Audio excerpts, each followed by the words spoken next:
finding out what the Divas division has in store in terms of the future. And you couldn't be asking for any better from two incredible divas, the likes of Paige and Charlotte, of course, two former members of Team PCB, of course, the faction that's been given the credit for starting this whole Divas revolution and the separation of divas into teams. Of course, Team Bella, Team Ban, of course, Sasha Banks, Naomi, and Tamina, of course, representing that, and of course, Team PCB, of course, Paige, Charlotte, and Becky Lynch.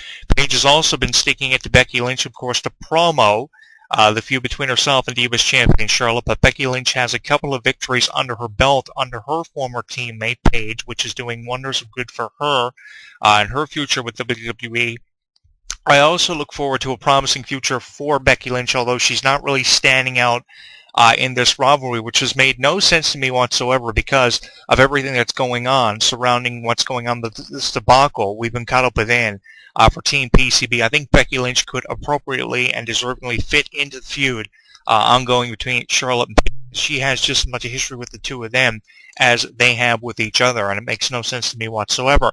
And with the international alliances in WWE, which I'm not a really big fan of, I have said this very honestly on this microphone for this show, on a live radio broadcast and podcast, I have said not a fan of the international alliance with how much momentum Paige has been building and giving to herself in this feud with Charlotte. It's beyond me why she isn't a part of the International Alliance, joining the likes of World Champions Sheamus, Rusev, and King Barrett. I think Paige would fit very appropriately into the category of the International Alliance, which is what I have chosen to call them, hopefully tonight on Raw, as we're just a few hours away from one of the final Raws before the TLC pay-per-view. We'll get an acknowledgement of a name put on this new alliance. Of course, I'm referring to it as either the New Authority or the International Alliance. That's what I chose to call the alliance of Sheamus, Rusev, and King Barrett in a recent column, which I archived for you on my website. Of course, in this corner with Jonathan Clarke, taking a look at the international flavor and the wave of change that is moving very smoothly over WWE. Some people like it, others not so much. But I think fits into that category. Hopefully we get a name on the alliance of these three wrestlers with the likes of Stephanie and Triple H, of course, the original Authority. Some are choosing to call them the New Authority. With a number of injuries, the likes of Seth Rollins, Randy Orton, John Cena taking time off, Daniel Bryan forced to retire, of course, Nikki Bella going elsewhere with her life choices in the way of a career, wanting time off from WWE. Likewise, Brie Bella having it to go on her own now with the absence of Nikki Bella from the storylines. So could Paige fit into the International Alliance? Time will allow us to figure that one out, as we're still trying to figure out a lot of things with this fallout from Survivor Series. The only thing I really expected from Survivor Series was that we were going to see Sheamus cash in the briefcase. Not the way he did, but I was expecting him to cash in soon enough with all the injuries that we had seen in the last couple of months, for the better part of the last 3 or 4. Randy Orton's injury made me feel like, oh man, this is serious. And then we saw Seth Rollins go down just a few weeks after Randy Orton's shoulder injury was announced by WWE, putting him on the DL, and it was like, oh fuck, what are we going to do here now? We have no champion. We have names like Randy Orton and John Cena not there in WWE. Most of the wrestlers who are not on TV now are on the DL. So we're really left with only one option, and that's create new stars. And I guess that's what Paige is trying to do with Charlotte in terms of the Divas division. Like, we are trying to see created now in the male aspect of wrestling with the alliance of Sheamus, Rusev, and King Barrett, which I hope we see big things from. Although I'm not considerably really a fan of this whole International Alliance thing. But I mean, with the stars you have left on the active roster, you got to do something, because you have Seth Rollins gone for a maximum of up to 9 months. You have Randy Orton gone for an indefinite period of time. Daniel Bryan forced to retire and forfeit the Intercontinental title. We've seen so many forfeits of injuries because of injuries. It's been unbelievable in the last couple of months. In terms of a 5-star scale perspective rating, you can easily rate this feud between Paige and Charlotte at least 3 out of 5 stars. I won't go all the way with it because there's still a lot of work and improvement that could be done with this. More intense promos. The intensity of this is getting better all the time. Week in and week out on Raw and SmackDown, it's getting more intense. We're seeing these divas in action more often, and the divas are eventually getting put in better matches and better scenarios in the way of wrestling angles for television, and that's more than what I can say from a year ago when AJ was defending the title all the time in one-on-one matches against the same challengers, and they change it up from a one-on-one match to a triple threat, from a triple threat to a fatal four-way. Sometime an invitational would happen for AJ. She'd have her defenses kind of shaken up a little bit. That was basically done just as an effort to shake things up for AJ, but now what we're seeing in WWE, we may see the same challenge being presented to current champion Charlotte, but at least the intensity and the reasons put behind this feud are getting more intense and more personal, very personal rivalry.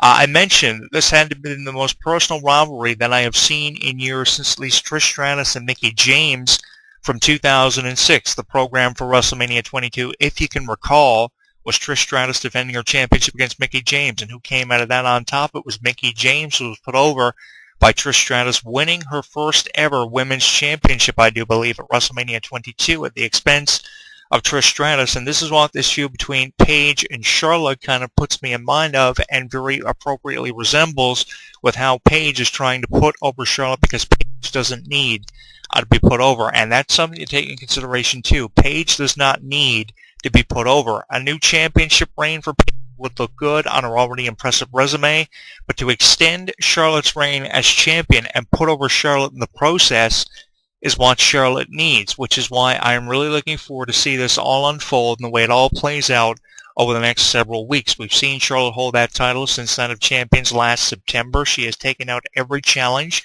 that's been put in front of her as a roadblock. Recently, she knocked off the former champion Nikki Bella. I believe that was at Hell in a Cell, and at Survivor Series in the first ever pay-per-view encounter after been named the number one contender courtesy of the Fatal 4-Way, and the way that played out, they finished up their rivalry, or at least for now, at Survivor Series, with Charlotte coming away with the victory, with, I believe, the expense used of the figure 8, which is the modification of the figure 4. Really appreciate that, too, how she doesn't use the figure 4, and she changed it. She modified her father and her brother's figure 4 leg lock, changing it from the figure 4 and naming it to the figure 8. I really like that. They've also remixed Ric Flair and David Flair's theme to kind of make her seem a little bit different from the other Flairs who have kind of come and gone in the business over the years. Really appreciate that. Rating it 3 to 5 stars. Do you agree or disagree with my thoughts on terms of a rating for the feud between Paige and Charlotte? I'd love to know what your thought is. If you've got one, of course, in the comments at Jonathan Clarke 22. You can tweet me on Twitter with a hashtag, perhaps Charlotte versus Paige, or something along those lines at Jonathan Clarke 1. And you can let me know what's up on Facebook at HEW Entertainment. Appreciate your thoughts when it comes to things like the rivalries we are seeing within the Divas division, of course coinciding with everything that's happened for the Divas Revolution over the last couple of months. I think it's by far one of the more interesting things happening in WWE, because on the other side of the coin, what we have, no Dudley Boys have won the tag team titles, although it's predicted they will for their 20th anniversary coming up in February. And in terms of a world championship angle, as a result of all the injuries which we just mentioned and profiled there for you, Randy Orton, Daniel Bryan, Seth Rollins, we are seeing Sheamus versus Roman Reigns for the championship. And if you remember back to the 16 single elimination tournament for Survivor Series this year, wasn't it, in fact, Roman Reigns versus Sheamus in one of the rounds that we saw for the Survivor Series with the way the brackets were paired up? I thought we did see Sheamus versus Roman Reigns. Now, I could have been wrong, but I thought I did see that in the brackets for this year's Survivor Series 16-man single elimination tournament. So they're kind of playing off that. But a question for you guys, who out there didn't expect Sheamus to come out and cash in the briefcase the way he did? I think we all thought he was going to do it. We just didn't want to believe it as wrestling fans. We thought maybe we'd see a Cinderella-type finish in conclusion to Survivor Series where Roman Reigns would win the tournament, going 2 matches at Survivor Series and defeating all of his opponents to win a championship, which we like to believe that he deserved. Never was the biggest Roman Reigns fan, but even more so wasn't a fan of how it all unfolded at Survivor Series. I knew it was going to be a stupid conclusion to the 29th annual Survivor Series. A Survivor Series that didn't deserve to have a stupid conclusion, especially with the 25th anniversary of The Undertaker, with how much that pissed me off. Supposed to have been the focal point of Survivor Series, which didn't turn out to be because of the 16-man single elimination tournament, which was implemented at the last minute Wasn't a fan of anything we saw at Survivor Series, but Survivor Series has had a very noticeable track record of screw jobs, things not going the way that we want to see them go as wrestling fans. So is this year's Survivor Series any different from the last, dare I say, 15? I don't think so. The highlight of the night for me was Charlotte versus Paige, so a applause, very deservingly so, to the Divas division for getting the job done and coming through for one of the first times I can recall since WrestleMania 31. Am I wrong or am I right in having said that and applauding Paige and Charlotte once again for what they've done for the Divas division? You can let me know if you have a thought in the comments of this video blog at the bottom at Jonathan Clarke 22. I'll archive this video for you, by the way, and make it a featured video. You can tweet me on Twitter with a much appreciated hashtag at Jonathan Clarke 1. Always appreciated. And you can let me know what's up in the comments, of course, on my Facebook wall or by leaving me a message at HEW Entertainment. The conversation's ongoing also for you at Google Plus at HEW Entertainment. I'd love to know what your thoughts are on things like Charlotte and Paige, which are feuds that are really intensifying in WWE in recent weeks. The intensity for this is literally off the charts, and I want to know what all you guys have running through the depths of your mind in the back of them when it relates to things that have unfolded in the wake of Survivor Series 2015. Not really impressed by Survivor Series. Didn't think I'd be talking about Sheamus, Rusev, and King Barrett. It's really hard to get used to that, forming an international alliance. I thought I saw something similar to that for WWE 12, the video game.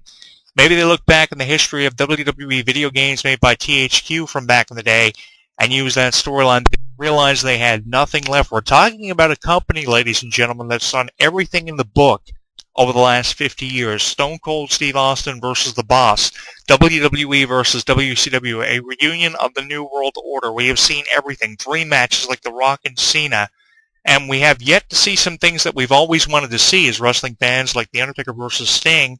Hint, hint. But over 50 years, the course of that, we've seen virtually everything, so why not try an international alliance and see how it all plays out? I don't think it's going to give us the highest ratings we have ever seen since the Attitude Era, or anything like CM Punk did, which was very far-fetched in 2011. But when all else fails, form an international alliance, which should include Paige, by the way, with how impressive she's been with this Divas Revolution, really setting things in motion for Stephanie to have endorsed the Divas Revolution along with Sasha Banks. But with how wrestling fans want to see Sasha, I also wonder, even though this has been really impressive between